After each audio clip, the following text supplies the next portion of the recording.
Jamaah. Oh jamaah. Alhamdulillah. Mana tepuk tangannya dari Bandar Agung Lampung Tengah dan juga dari Indramayu. Masya Allah, senang banget ya udah mampir ke sini dan juga jamaah Islam itu dan di rumah yang dirahmati Allah. Masih di tema kita pagi hari ini yang luar biasa. Hari ini temanya memang ini lagi rame ya, dilema bicara masalah tentang pemimpinan yang sekarang banyak masyarakat yang protes. Namun sebelum kita lanjut lagi pembahasannya, kita lihat dulu nih. Ada sebuah video tayangan tentang dilema suami jadi pemimpin di rumah. Kayak gimana ceritanya? Ini dia. Nak lupa apa?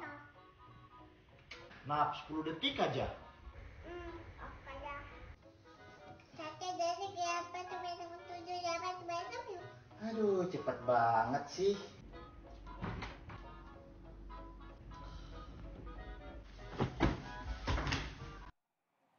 Tepuk tangan dulu dong Bu. Ini cuma guyonan ya Bu ya. Guyonan aja videonya dibikin, tapi ini kita ambil pelajaran hikmahnya dari tadi video. Kita bicara masalah tentang seorang pemimpin laki-laki ini, ayah di rumah sebagai pemimpin negara yang terkecil ya Bu ya. Ini Masya Allah. Kalau seandainya dia membuat kesalahan, zolim kepada anaknya, kepada istrinya, cuek. Apakah pertanyaannya dosanya sama pemimpin yang besar? Ya contohnya mungkin presiden atau mungkin menteri, gubernur dan lain-lain. Mohon izin penjelasannya Bib. Tepuk tangan buat Habib Usman. Habib Nabil, Ustadz Maulana, Ustadz Syam. Bismillahirrahmanirrahim. Allahumma salli ala Sayyidina Muhammad wa ala ali Sayyidina Muhammad. Ingat, ar-rijalu qawwamuna 'alan nisa. Laki-laki adalah pemimpin terhadap istrinya. Sehingga akan dimintai pertanggungjawaban oleh Allah Subhanahu wa taala atas apa yang dia pimpin. Giwamud dunya bi arba'ati asya, bi ilmil ulama. Tegaknya dunia dengan 4 hal. Yang pertama adalah bi ilmil ulama. Yang kedua adalah bi adli umara, pemimpin yang adil. Yang ketiga sakhwatul agniya, orang kaya yang dermawan. Yang keempat bi du'ail fuqara, doanya orang fakir. Di sini kita harus memahami bahwasanya seorang suami wajib memimpin istrinya dan anak-anaknya dalam arah kebaikan. Skupnya kecil. Di situ ada istri, ada anak, ada yang di rumahnya dan menjadi tanggung jawab terhadap suaminya. Dan kalau skup besarnya adalah RT memimpin lingkungannya, RW memimpin daripada RT-nya dan bawahnya, terus sampai ke atas, sampai ke presiden ataupun kerajaan. Yang memiliki apa? Yang memiliki kewajiban bertanggung jawab terhadap rakyatnya. Oleh karena itu, ar-rajulu ra'in fi ahli baitihi wa huwa mas'ulun an ra'yatihi. Bahwasanya mereka laki-laki menjadi pemimpin terhadap keluarganya dan dimintai pertanggungjawaban terhadap apa yang dia pimpinnya. Bahwasanya menjadi pemimpin harus adil. Adil fil jannah. Dia dalam surganya Allah. Ada yang dikatakan tadi sebelumnya, takutlah kalian terhadap doanya orang yang terzalimin. Ketika kalian dizalimin, doanya dikabulkan sama Allah. Sama, ketika dia adil, doanya dikabulkan oleh Allah. Jadi pemimpin yang adil, doanya dikabulkan oleh Allah Subhanahu wa taala. Dan sama seperti seorang suami, dia berlaku adil terhadap istrinya, berlaku adil terhadap anak-anaknya. Maka tentunya doanya dikabulkan oleh Allah Subhanahu wa taala, bertanggung jawab atas setiap keadaan apapun yang ada dalam rumah tangganya. Yang terpenting adalah seorang suami mendidik istrinya dan anak-anaknya berada dalam ilmu agamanya Allah Subhanahu wa taala. Lihat salatnya. Lihat salatnya. Janganlah kalian bangga memiliki anak. Anak kalian lulus kuliah di mana, universitas mana, masuk kerjaan mana, tapi salatnya enggak benar, ibadahnya enggak benar, ke majelisnya enggak pernah, takwanya jauh, imannya rendah, kalian berarti gagal. Kalian sukses, berhasil, dikatakan sukses, dikatakan berhasil, dikatakan hebat. Melihat anak istri kalian sholat 5 waktu, bahkan on time. Bertakwa kepada Allah dimanapun dia berada.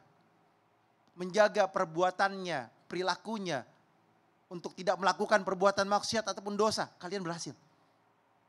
Dan bahkan anak kalian memiliki akhlakul karimah yang baik, kalian berhasil. Karena Rasulullah bu'itsu liutamima makarimal akhlak. Diutus oleh Allah Subhanahu wa taala untuk menyempurnakan akhlak. Kalian memiliki istri yang akhlak yang Masya Allah. Anak-anak kalian memiliki akhlak yang Masya Allah. berarti kalian dikatakan sukses. Kesuksesan bisa dilihat nanti di hari kiamat memiliki siapa? Memiliki anak-anak yang soleh yang bertakwa kepada Allah, yang mendoakannya, yang selalu dekat kepada Allah Subhanahu wa taala dan menjadi kebanggaannya, dirinya, suaminya, istrinya, anak-anaknya, keluarganya, lingkungannya, bahkan bangsa dan negaranya, bahkan Allah dan Rasulnya pun ridha kepadanya. Ini adalah kesuksesan yang besar. Ini adalah kesuksesan yang besar. Oleh karena itu, kita berharap pada Allah Subhanahu wa taala, penonton di rumah dan penonton di studio memiliki anak-anak yang saleh-salehah yang bertakwa kepada Allah Subhanahu wa taala, istri ataupun suami yang saleh-saleh yang bertakwa kepada Allah Subhanahu wa taala, menjadikan keluarganya sakinah, mawaddah, warahmah, di dalamnya ketenangan, cinta, kasih sayang, dan insya Allah mendapatkan harta yang rizki yang halal, yang berkah, yang nikmat, yang di dalamnya penuh dengan kebaikan, keberkahan, sehingga langkah dan jalannya selalu mencari ridhonya Allah Subhanahu wa taala. Amin, amin ya Allah ya Rabbal Alamin. Makasih banyak Bib. Tepuk tangan buat Habib Usman. Kita panggil lagi guru kita Ustaz Syam. Boleh maju ke depan Ustaz Syam. Masya Allah. Kalau kita lihat sekarang ini kan semua nih pada teriak nih. Semua masyarakat lagi teriak. Bersuara menuntut keadilan. Nah ini kan pemimpin sebenarnya juga wajib mendengarkan tadi seperti apa kata guru kita Habib Nabil gitu loh. Pertanyaannya kalau semua orang punya keinginan berbeda-beda. Nah masyarakat punya keinginan berbeda-beda. Kalau sebagai pemimpin nih, kita kan nggak bisa ngikutin semua maunya. Apa yang harus dilakukan nih Ustadz Syam nih? Apakah berdasarkan prioritas atau bagaimana? Mau dijawab penjelasannya? Tepuk tangan buat Ustadz Syam. Bismillahirrahmanirrahim. Tabi guru Ustaz Maulana Habib Nabil Habib Usman, Mas Fadli, para alim ulama yang dimuliakan Allah Subhanahu wa taala. Maka sahabat Nabi Abu Dzar Al-Ghifari radhiyallahu anhu warda datang kepada Nabi sallallahu alaihi wasallam, "Ya Rasulullah, tidakkah engkau menjadikan aku seorang pekerjamu?" Maksudnya, jadikan aku seorang yang menjabat biar aku yang ngurusin. Jawaban Nabi SAW, engkau tidak cocok wahai Abu Dzar. Sedikit pelajarannya. Kenapa? Abu Dzar itu adalah salah seorang sahabat Nabi yang Masya Allah Tabarakallah tidak cinta dunia. Satu. Yang kedua, sahabat Nabi yang subhanallah jiwa paling sosialis. Paling suka bagi-bagi bu. Subhanallah. Kira-kira kalau ada pemimpin suka bagi-bagi bagus nggak? Bagus, tapi kenapa Nabi menahan Abu Dzar untuk tidak jadi seorang pemimpin? Ternyata ada ketidakcocokan di situ. Maksudnya apa? Ternyata dalam Islam suka bagi-bagi bukan syarat utamanya. Ada 4 yang disebutkan kriteria pemimpin itu. Apa yang pertama? Siddiq, mesti seorang yang jujur. Kemudian apalagi seorang yang amanah. Apa amanah? Tidak mampu untuk berkhianat karena selalu merasa dijaga sama Allah Subhanahu wa taala. Inna 'aradna al-amanata 'ala as-samawati wal-ard wal-jibal fa abayna an yahmilnaha wa hamalaha al-insan. Amanah dikasih ke langit, amanah dikasih ke bumi, dikasih ke gunung. Mereka semua takut. Tapi manusia mengambil amanah tersebut. Subhanallah. Maka 1 siddiq, 2 amanah. Kemudian apa lagi? Ada yang namanya fatona. Mesti cerdas. Jadi kalau ditanya tadi, banyak kan orang tuntutannya beda-beda. Yang demo beda-beda, yang datang bawa masukan kepada pemimpinnya beda-beda. Yang mana yang dilihat? Disinilah dibutuhkan kecerdasan dari seorang pemimpin. Makanya Abu Dzar Al-Ghifari radhiyallahu an tadi ditahan sama Nabi SAW karena Nabi yang paling tahu tentang sahabatnya dan Nabi juga yang paling tahu tentang umatnya. Oh, apa prioritas kita sekarang ini? Oh, ternyata ini dulu yang diperbaiki. Oh, apa sekarang ini? Oh, ini yang diperbaiki lagi. Subhanallah. Kemudian apa lagi? Yang keempat, tabligh. Apa tabligh bu? Menyampaikan. Maksudnya apa? Harus punya skill komunikasi yang terbaik. Lihat bagaimana Nabi sebelum diangkat menjadi Rasul. Nabi daripada seorang pengusaha. Nabi daripada seorang pedagang. Kira-kira kalau ada pedagang yang tidak bagus komunikasinya, ibu mau? Mau cari apa bu? Udah pilih aja sendiri. Ibu cari apa? Nggak mau lagi kita datang ke toko itu. Tapi kira-kira kalau pedagangnya, ibu cari apa? Yang ini bagus tapi kayaknya ibu cocok yang ini. Ibu kalau mau coba dulu boleh deh ambil yang ini. Ini bagus juga bu. Itu kalau komunikasinya baik. Mesti yang beli walaupun terkadang tidak ada niatnya beli jadi beli. Masya Allah. Karena komunikasinya bagus. Maka 4 skill ini tabligh, amanah, fatona. Kemudian apalagi siddiq. Ini 4 ini adalah modal utama seorang pemimpin dalam Islam. Seorang Abu Dzar Al-Ghifari saja radhiyallahu an, seorang yang Masya Allah jiwa sosialis terbaik. Bahkan dia tidak senang kalau ada harta yang masih ada di rumahnya. Dia tidak senang melihat orang yang punya harta. Itu ditahan sama Nabi, jangan jadi pemimpin dulu kamu. Jangan menjabat dulu kamu. Karena tidak serta-merta bagi-bagi itu adalah solusi yang terbaik. Kadang orang cuma pengen diajak bicara aja udah tenang hatinya. Bener. Kadang-kadang yang bagi-bagi ini juga kadang-kadang ternuntut balik lagi. Kita nggak tahu juga. Takutnya dia dikasih tapi ternyata ada Ada U di balik bakwan. Oh, udang di balik bakwan, Ada udang di balik batu. Udang di balik batu. Karena memang zaman sekarang begitu ya. Karena banyak orang juga yang ngasih-ngasih itu nggak benar-benar pure ikhlas untuk memberi. Tapi ternyata ada sesuatu yang diinginkan dengan apa yang Ada dikasih. timbal Ustaz, ya. balik yang diinginkan. Kemudian ada lagi sahabat Nabi Ibni Samurah itu radhiyallahu anhu. Nabi SAW peringatkan kepada dia, kalau kau menjabat karena engkau diberikan jabatan, maka Allah akan menyelamatkanmu. Tapi kalau kau menjabat karena meminta jabatan, maka engkau akan sengsara. Oh, Nauzubillah, subhanallah. subhanallah. Artinya memang kita butuh seorang pemimpin. Pemimpin apa? Yang dicintai oleh masyarakat. Akhirnya masyarakat yang minta dia untuk menjadi seorang pemimpin. Masya Allah, berarti guru kita Ustadz Maulana nggak bisa jadi pemimpin. Dia Kenapa? suka bagi-bagi. Oh iya bahaya. Iya. Habis kas negara nanti.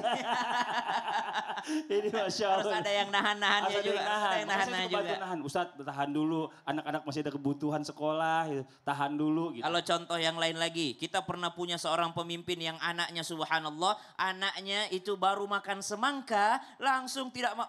Kaget saya, sebelah saya ada orang tiba-tiba. Anaknya seorang pemimpin ini, dia makan semangka subhanallah, langsung ditegur sama bapaknya. Bisa-bisanya engkau makan semangka sementara rakyatku masih ada yang tidak makan, masih ada rakyatku yang miskin. Bisa-bisanya engkau makan semangka. Tapi sayangnya itu 1500 tahun yang lalu. Wah. Umar bin Khattab radhiyallahu Sekarang udah nggak ada ya. Wallahu a'lam. Wallahu a'lam. Makasih banyak Ustaz. Sama-sama, Syah. Mas Fadli.